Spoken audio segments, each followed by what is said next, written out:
جی کل D G S P R نے press conference کی ہے اور اس پر ہم نے دیکھا کہ کل تمام پاکستانی ٹی وی چینل نے بھی اور سوشل میڈیا پر بھی اس حوالے سے بات ہو رہی تھی، لیکن اس کے کچھ ایسے پہلو ہیں جس پر کہیں پر بھی ہمیں سننے کو نہیں ملا، تو ہماری کوشش ہوگی کہ ان پہلوؤں کو اجاگر کیا جا سکے اور ان پہلوؤں پر بات کی جا سکے۔ سب سے پہلی بات تو یہ ہے کہ اس میں جو پریس کانفرنس میں جو سب سے اہم بات تھی، پہلی دفعہ جو ہے وہ فوج کی طرف سے آفیشیلی کہا گیا ہے کہ لیفٹیننٹ جنرل سمیت 3 میجر جنرل اور 7 بریگیڈیئر سمیت 17 افسران کے خلاف کارروائی عمل میں لائی جا رہی ہے۔ تو اس سے پہلے بھی یہ چیزیں سوشل میڈیا میں آتی رہی ہے کہ مختلف جو فوجی افسران ہیں ان کے حوالے سے کارروائی عمل میں لائی گئی ہے۔ کچھ جو فوجی افسران ہیں اس وقت وہ اپنے گھروں پہ نہیں ہیں اور وہ زیر حراست ہیں، جبکہ کچھ کے خلاف انکوائری عمل میں لائی گئی ہے، لیکن جتنی تعداد بتائی گئی ہے ہمارے اپنے ذرائع کے مطابق یہ تعداد اس سے کہیں زیادہ ہے جو کہ بتائی گئی ہے۔ دوسری بات یہ ہے کہ یہ ہمارے پچھلے ولاگ میں بھی ہم نے بات کی تھی اور اس چیزوں کو تقویت دے رہی تھی کہ 9 مئی سے پہلے جو عمران خان نے ایک انتہائی جارحانہ رویہ اپنایا تھا، جس میں وہ آرمی چیف کے حوالے سے، D G I S I کے حوالے سے اور مختلف جرنیلوں کے حوالے سے بڑے جارحانہ بیانات دیتے تھے، تو ہم ہمیشہ یہی بات کرتے تھے کہ فوج کے اندر کہیں نہ کہیں پر عمران خان کو سپورٹ حاصل ہے، اور یہ چیزیں 9 مئی کے بعد مزید واضح ہو گئی، کیونکہ عمران خان کا جو بیانیہ تھا، جس جارحانہ طریقے سے وہ بیانات دے رہے تھے، اس سے یہی لگ رہا تھا کہ اس کو کہیں نہ کہیں سے فوج کے اندر سے سپورٹ حاصل ہے۔ اور کل جو D G S P R کی پریس کانفرنس میں ہوئی تھی، اس میں بھی انہوں نے کہا ہے کہ فوج کے کچھ افسران گرفتار ہوئے ہیں، ان کے خلاف کارروائی کی جا رہی ہے، محکمانہ انکوائری کی جا رہی ہے، اور بہت جو بڑے رینک تھے لیفٹیننٹ جنرل اور میجر جنرل، اس میں وہ بھی شامل تھے۔ تو یہ چیز کو واضح کرتی ہے کہ فوج کے اندر کہیں نہ کہیں پر عمران خان کو سپورٹ حاصل تھی، اور عمران خان نے 9 مئی کے بعد بھی جب ان سے کہا گیا کہ آپ جو 9 مئی کے واقعات کی مذمت کریں، تو اس وقت عمران خان نے اجتناب کرنے کی کوشش کی تھی اور انہوں نے 9 مئی کے واقعات کی مذمت نہیں کی تھی، لیکن اس کے بعد جیسی حالات بدلیں اور انہوں نے دیکھا کہ وہ افسران، جو فوجی افسران جو ان کو سپورٹ کر رہے تھے، کہیں نہ کہیں پہ وہ جو ان کو انفارمیشن دے رہے تھے، ان کی جو ہے گرفتاریاں عمل میں آئی گئیں اور ان کی نشاندہی ہوئی، تو ہم نے پھر دیکھا کہ جیسے جیسے وقت گزرتا گیا عمران خان کا بیانیہ بھی تبدیل ہوتا رہا، فوج کے حوالے سے ان کے بیانات میں بھی نرمی آتی رہی، اور اب ہم دیکھ رہے ہیں کہ پچھلے کچھ دنوں سے تو وہ اس حوالے سے بالکل خاموش بیٹھے ہیں، اور اتنی جو جارحانہ جو ان کا جو بیانات تھے وہ اب نہیں آ رہے۔ تو اس کے پیچھے جو پس منظر تھا وہ یہی تھا کہ کہیں نہ کہیں پر جو فوج کی جو حمایت تھی وہ عمران خان کے ساتھ موجود تھی۔ اب ہم آتے ہیں یہ جو اس میں ٹائمنگ کے حوالے سے، دیکھیں اس میں جو ٹائمنگ ہے یہ بھی بہت اہمیت کا حامل ہے، اور اگر ہم دیکھیں تو یہ پیر کو جو ہے D G S P R press conference کرتی ہے، اور اس سے پہلے جو ہمارے جو چیف جسٹس ہے وہ کہتے ہیں کہ منگل کے روز ہم فوجی کورٹ کے حوالے سے فیصلے دیں گے، تو اس کے لیے بھی جو ہے D G S P R نے بڑا واضح پیغام عدلیہ کو بھی یہی دیا ہے کہ جو فوجی عدالتیں ہیں وہ کوئی 9 مئی کے بعد وجود میں نہیں آئے، یہ اس سے پہلے موجود تھی، اور پاکستان کا جو آئین ہے وہ اس کی اجازت دیتا ہے۔ یہ الگ بات ہے کہ اس کے اوپر ابھی بحث ہونی ہے کہ کیا سویلین کی جو کے حوالے سے جو ہے فوجی کورٹ فیصلے کر سکتی ہے کہ نہیں، اس کے حوالے سے پشاور کورٹ میں بھی مقدمہ چل رہا ہے اور یہاں پہ سپریم کورٹ میں بھی. لیکن اس کے بعد جس سختی سے پیغام دیا گیا D G S P R کے طرف سے، آج ہم نے دیکھا کہ سپریم کورٹ کی طرف سے فیصلہ آنا تھا لیکن وہاں سے مکمل خاموشی ہے. تو میرے خیال میں ان کو بھی، عدلیہ کو بھی، اعلیٰ عدلیہ کو بھی ایک واضح پیغام اس حوالے سے دے دیا گیا. اس کے بعد جو ایک نقطہ جو ہے وہ بار بار ڈی جی ایس پی آر کہہ رہے ہیں تو کہ ہمارے پاس مکمل ثبوت ہے 9 مئی کے حوالے سے، اور یہ جو واقعات ہیں یہ بہت پہلے کے تیار ہو چکے ہیں، لوگوں کے ذہن بنائے گئے تھے اور ذہن سازی کی گئی تھی، اور ہمارے پاس ناقابل تردید ثبوت اس حوالے سے موجود ہیں. تو وہ ہمیشہ سے جو ہے یہ چیزیں کہتے رہے ہیں. پچھلے کانفرنس میں بھی انہوں نے یہی بات کی تھی، کل کے جو پریس کانفرنس میں بھی یہی بات کی گئی، اور اس کی جو بنیادی وجوہات ہے وہ یہ ہے کہ سوشل میڈیا میں بھی ہم تحریک انصاف کے جو لیڈران ہیں ان کے بیانات اور واٹس ایپ گروپوں میں بھی جو میسیجز آتے رہیں، اس کی بنیاد پر یہ بات کر رہے ہیں کہ کیسے انہوں نے اپنے کارکنوں کو اکسایا. اور 9 مئی سے پہلے ہم نے دیکھا کہ تحریک انصاف کے جو لیڈران تھے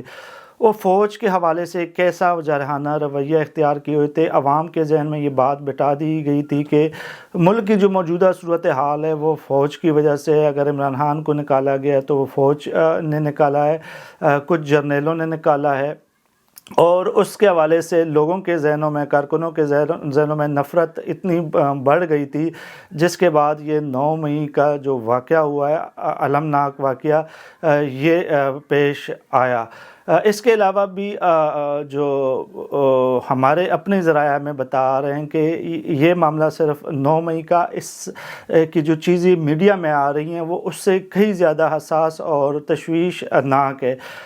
جو ہمارے ذرائع میں بتا رہے ہیں کہ 9 مئی کے واقعات بالکل سوچی سمجھی جو پلاننگ کی تحت ہوا تھا، اور اس میں جو ہے تحریک انصاف کو کہیں نہ کہیں سے فوجی سپورٹ بھی حاصل تھی، جو کچھ افراد کی ذاتی طور پر. اور اس کا بنیادی مقصد یہ تھا کہ 9 مئی کے اگر واقعات ہوتے ہیں، جلاؤ گراؤ ہوتا ہے، کارکن جو ہے وہ چھونیوں کی طرف جائیں گے، کور کمانڈر کے گھروں کی طرف جائیں گے، حملے ہوں گے، تو اس سے فوج جو ہے وہ مزاحمت کرے گی، اور کہیں نہ کہیں پہ تحریک انصاف کے کارکن جو ہے مارے بھی جا سکتے ہیں. اور پھر جب اگر کوئی کارکن مرتے ہیں تو اس کی لاشوں کے اوپر سیاست ہوگی، اور جس طرح ہم نے دیکھا کہ علامہ اقبال جو ٹاؤن ہے وہاں پہ وہ مناج القرآن کے ساتھ بھی ایک اس طرح کا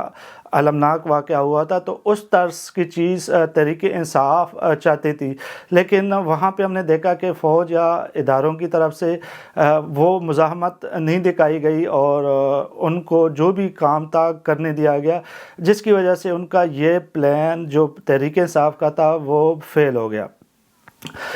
تحریک انصاف چاہتی تھی کہ کہیں نہ کہیں پہ ان کے کارکنوں کی لاشیں گرے، جس کے بعد وہ اپنے آپ کو مظلوم ثابت کر کے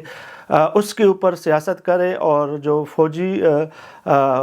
جو ہم سربراہ ہے، چیف ہے، اس کے اوپر پریشر ڈالے، اور جو موجودہ حکومت ہے اس کے لیے مشکلات میں اضافہ کرے. اس سے تو دو چیزیں ہوں گی، ایک تو یہ ہوگا کہ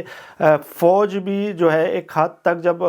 لوگ وہاں پہ مریں گے تو فوج بھی انڈر پریشر آ جائے گی، اور اس سے یہ ہوگا کہ جو موجودہ حکومت کے حوالے سے عوامی طور پر بھی رائے میں تبدیلی ہو جائے گی، اور جو ہمدردیاں ہیں وہ تحریک انصاف کے پاس آ جائے گی. دوسری ان کے پاس یہ تھی کہ اگر یہ چیزیں نہیں بھی ہوتی ہے تو اس میں یہ ہوگا کہ آرمی چیف کے اوپر ایک پریشر ہوگا اس حوالے سے جب بھی لاشیں گریں گی، اور فوج کے اندر سے بھی جو ہے، اب اگر ہم دیکھیں تو 9 جولائی سے پہلے بھی تحریک انصاف کے تمام لیڈران یہی کہتے تھے کہ جو فوج کا ایک بڑا حصہ ان کے ساتھ ہے، ان کو سپورٹ کر رہا ہے. تو ان کے بیانات سارے ریکارڈ پر ہے، اور یہ چیزیں تھی جس کی وجہ سے تحریک انصاف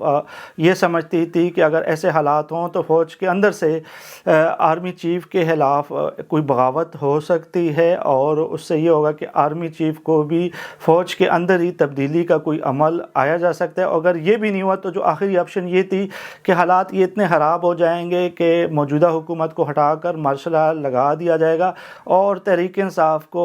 جو موجودہ حکومت ہے اس کے بجائے مارشل لا بھی قبول تھا۔ یہ وہ پلان تھے اور یہ وہ چیزیں تھیں جس کی وجہ سے 9 مئی کے واقعات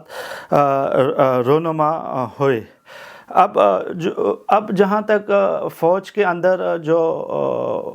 کچھ حمایت تھی کچھ افسران کی، اس کی وجہ یہ تھی کہ جنرل فیض اور جنرل باجوہ جب وہ گئے، جنرل باجوہ کی ریٹائرمنٹ کے بعد، تو انہوں نے اہم عہدوں پر اپنے لوگوں کو لگایا گیا تھا، اور جب موجودہ چیف آئے تو اس کو بہت ٹائم لگا اپنے لوگوں کو لانے اور ان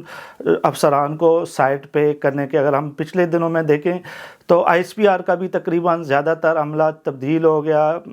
آئی ایس آئی میں بھی بہت بڑے رینک کے افسران تبدیل ہو گئے، اور یہ وہ تبدیلی تھی جس کے بعد ہم نے دیکھا کہ جو موجودہ چیف ہے انہوں نے تمام چیزوں کا کنٹرول اپنے ہاتھ میں لے لیا تھا، اور اور جو فیصلے ہیں جو ان کے، اس کی وجہ سے اب ہم نے دیکھا کہ عمران خان اور تحریک انصاف جو ہے وہ بیک فٹ پہ چلے گئے تھے۔ اس میں اگر ہم جو دیکھتے ہیں کہ جو 9 مئی کا جو واقعات ہے اس میں تحریک انصاف نے اپنے کارکنوں کو ہمیشہ ہم نے دیکھا کہ وہ جو ان کو ذہن سازی کی گئی تھی تو اس میں تمام مسائل کا جو ذمہ دار ہے وہ کچھ فوجی جرنیلوں کو قرار دیا تھا، اور وہ اپنے جلسوں میں بھی کہتے تھے، اور کارکنوں کی ایک ایسی ذہن سازی کی گئی تھی کہ وہ ان کو 9 مئی کے واقعات رونما ہوئے۔ اب ہم آتے ہیں کہ بہت سے جو عمران خان کے جو لیڈران ہیں وہ استعفے کیوں دے رہے ہیں۔ بہت سے لوگ یہ کہہ رہے ہیں کہ وہ اس لیے استعفے دے رہے ہیں کہ ان کے اوپر دباؤ ہے، لیکن جو ہماری اطلاعات یہ ہے کہ ان کو وہ تمام معلومات دکھا دی گئی ہے جو انہوں نے فوج کے خلاف جو سازش کی گئی تھی، اور جو افسران گرفتار ہوئے تھے، تو جب وہ چیزیں ان کے علم میں آئیں اس کے بعد ان کو مجبوراً استعفے دینے پڑے۔ تو کل کی DG I S P R کی جو پریس کانفرنس تھی وہ اس لیے بھی انتہائی اہم ہے کہ ایک تو ٹائمنگ سپریم کورٹ کو اور سیاستدانوں کو واضح پیغام دیا گیا ہے، اور اس کے بعد ہم دیکھتے ہیں کہ اب الیکشن کی تیاری ہونے جا رہی ہے، اور ہم اس میں تحریک انصاف کو کہیں پر بھی نہیں دیکھتے، لیکن کوئی بھی سیاسی جماعت جب بھی اسٹیبلشمنٹ کی زیر تاب ہوتی ہے وہ ہمیشہ کے لیے نہیں ہوتی، یہ چیز بھی ذہن میں رکھنی چاہیے۔ ماضی میں P T I, people party اور مسلم لیگ نون کی مثالیں ہمارے ساتھ موجود ہے، لیکن تحریک انصاف جس طرح وہ کہلی ہے اس کا جو لانگ ٹرم جو ان کی سیاست پہ وہ بہت برے اثرات ہوں گے۔